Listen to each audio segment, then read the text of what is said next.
Jadi gondok ini adalah kelenjar yang ada di leher bagian depan kita. Fungsinya adalah untuk mengatur metabolisme.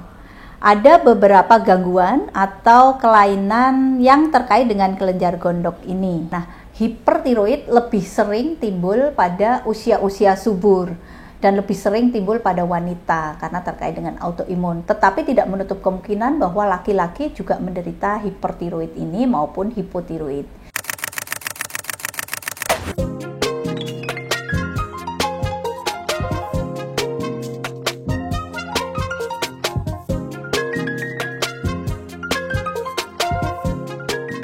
Halo Sobat DRV, perkenalkan saya Leni Puspitasari, dokter spesialis penyakit dalam, konsultan endokrin, metabolik, dan diabetes.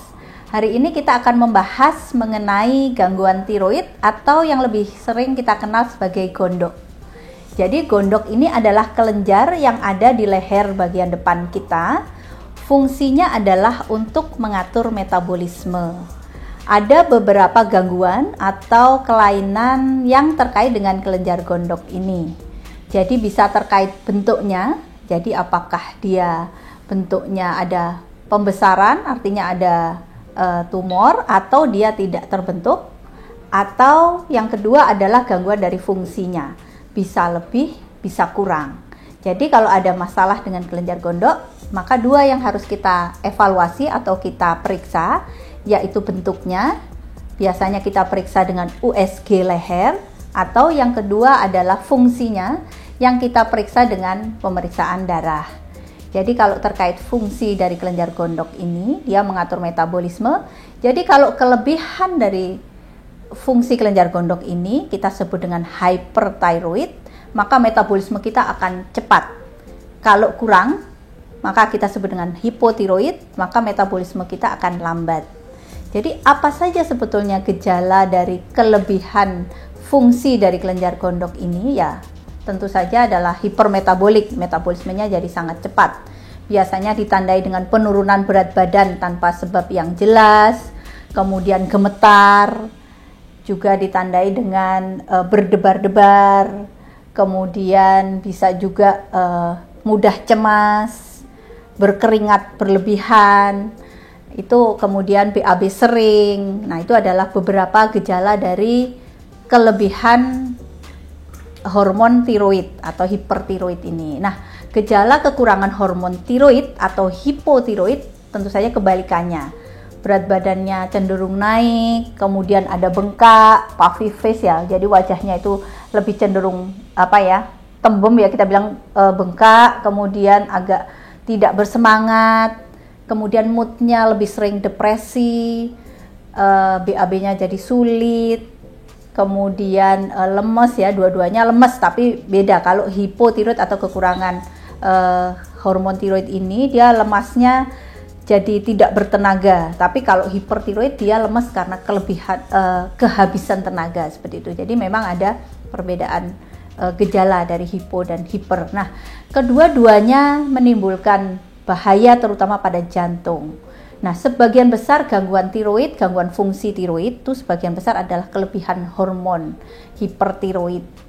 Nah, salah satu hal yang sangat dikhawatirkan atau menjadi komplikasi yang paling berat dari hipertiroid atau kelebihan hormon tiroid ini adalah jantung. Jadi hipertiroid atau kelebihan hormon tiroid ini untuk ke jantung, dia akan menimbulkan gangguan dari fungsi, artinya lama-lama jadi lelah karena dia berdenyut terlalu cepat, atau irama jadi berantakan, jadi dia tidak teratur lagi. Nah, kedua-dua hal ini adalah komplikasi utama dari hipertiroid atau kelebihan komplikasi jantung dari kelebihan hormon tiroid ini. Jadi kalau kita sudah ketemu, misalnya kita berat badannya turun dramatis tanpa penyebab yang jelas, ada keringat banyak, berdebar, cemas, overthinking, maka sebaiknya kita periksa kadar hormon tiroid kita. Jadi yang kita cek adalah free T4, TSHS, bila perlu dicek juga free T3 untuk kita tentukan apakah ada gangguan fungsi tiroid tersebut. Nah, kemudian kita berikan obat-obatan dan kita sesuaikan dosisnya sesuai dengan kebutuhan dari masing-masing pasien tersebut. Nah, kalau misalnya ada sebaliknya, kalau misalnya berat badan naik tanpa penyebab yang jelas, kemudian ada sedikit bengkak gitu, kemudian tampak pucat, kemudian kurang bersemangat. Nah, itu waktunya kita juga periksa kadar hormon tiroid untuk melihat apakah ada kekurangan hormon tiroid tersebut. Jadi kita juga harus obatin dua-duanya. Kemudian ada yang lain lagi seperti tadi, kalau ini tadi soal gangguan fungsi, maka kita juga harus lihat kalau misalnya ada pembesaran di leher depan kita. Di leher depan atau di kelenjar tiroid, berarti harus dicek USG tiroid untuk menentukan apakah ada tumor atau pembengkakan dari kelenjar tiroid. Nah, kalau dia misalnya ada tumor, maka kita tentukan apakah ini curiga ke arah ganas atau tidak. Setelah itu mungkin diperlukan pemeriksaan jarum halus atau kita sebut dengan biopsi untuk menentukan tindakan apa yang harus kita lakukan selanjutnya. Apakah hanya perlu kita monitor saja, artinya USG berkala, atau memang harus segera diangkat karena ada kecurigaan yang kurang baik, misalnya dia terlalu besar sehingga dia menekan saluran nafas, atau misalnya kita curiga ini ke arah ganas. Seperti itu. Jadi ada dua hal tadi yang harus kita evaluasi mengenai kelenjar gondok, yaitu mengenai bentuknya, yaitu dengan USG, dan yang kedua mengenai fungsinya, yang berarti kita harus memeriksakan darah untuk kita cek fungsi dari tiroid tersebut. Adapun penyebab dari kelebihan hormon tiroid atau hipertiroid itu ada beberapa. Yang paling sering adalah autoimmune hyperthyroid atau yang sering kita sebut dengan Graves' disease. Nah, salah satu yang khas dari Graves' disease ini adalah mata yang menonjol. Jadi kalau misalnya ada gejala-gejala hipertiroid tadi, kemudian disertai mata menonjol dan dibuktikan dengan cek darah bahwa memang fungsi tiroidnya meningkat, maka kemungkinan besar memang Graves' disease. Ini adalah hyperthyroid yang paling sering terjadi. Sekitar 80% penderita hipertiroid adalah karena Graves. Nah, yang kedua yang tersering adalah diawali dengan adanya benjolan atau nodul di tiroid. Jadi ada ada benjolan di situ, yang kemudian setelah beberapa lama dia berubah sifat menjadi memproduksi hormon. Nah, itu adalah dua penyebab yang paling sering dari hyperthyroid. Nah, kemudian yang berikutnya untuk hipotiroid, penyebabnya juga salah satunya bisa karena autoimun. Jadi ada kondisi imun yang terganggu di dalam tubuh yang kemudian terjadi kerusakan dari kelenjar tiroid. Awalnya hiper sedikit, kemudian karena ada kerusakan menjadi tidak bisa memproduksi hormon sehingga terjadi hipotiroid untuk jangka panjang. Nah, sebagian besar dari hipotiroid ini itu sulit untuk disembuhkan sehingga harus minum obat untuk jangka panjang. Seperti itu. Jadi memang ada beberapa. Nah, hipertiroid lebih sering timbul pada usia-usia subur dan lebih sering timbul pada wanita karena terkait dengan autoimun. Tetapi tidak menutup kemungkinan bahwa laki-laki juga menderita hipertiroid ini maupun hipotiroid. Ada beberapa pengobatan atau apa yang harus kita lakukan kalau kita mengalami hipertiroid. Jadi ada beberapa hal yang bisa kita lakukan. Yang pertama, kalau ada gangguan fungsi tiroid yang hipertiroid atau kelebihan fungsi hormon, kita bisa berikan hormon yang obat yang disebut dengan antitiroid. Jadi fungsinya adalah menekan kelenjar tiroid supaya dia tidak berlebihan dalam memproduksi hormon. Nah, obat ini kita berikan untuk jangka panjang.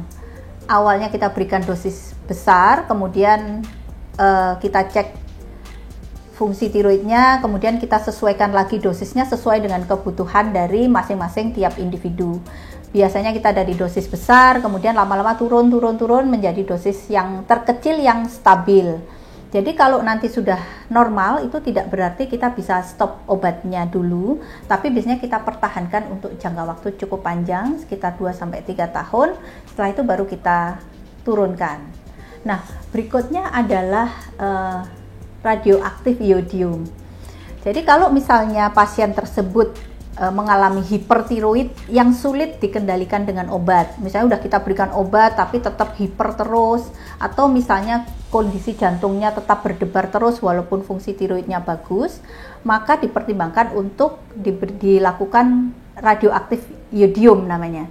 Jadi pasien tersebut diberikan cairan seperti minum yang berisi dengan radioaktif, yang tujuannya adalah menghancurkan sel-sel tiroid sehingga dia tidak berlebihan fungsinya. Seperti itu. Jadi itu opsi yang bisa kita kerjakan. Nah, berikutnya kalau misalnya pasien tersebut masih hipertiroid atau misalnya benjolannya besar, maka kita bisa kerjakan operasi gitu. Nah, salah satu syarat dari operasi ini adalah fungsi tiroidnya harus normal dulu, dinormalkan dulu dengan obat. Setelah itu baru kita pertimbangkan untuk operasi. Demikian beberapa opsi pengobatan untuk hipertiroid. Nah, sedangkan kalau hipotiroid dan ada benjolan, maka memang disarankan juga untuk langsung operasi. Sebetulnya kita normalkan dulu dengan obat, setelah itu operasi, karena memang pengobatan tiroid tidak serta-merta mengecilkan benjolan yang ada. Seperti itu. Demikian informasi yang saya sampaikan mengenai gangguan tiroid, baik hiper maupun hipotiroid. Semoga hal ini bermanfaat bagi sobat DRV semua. Salam sehat, sampai jumpa.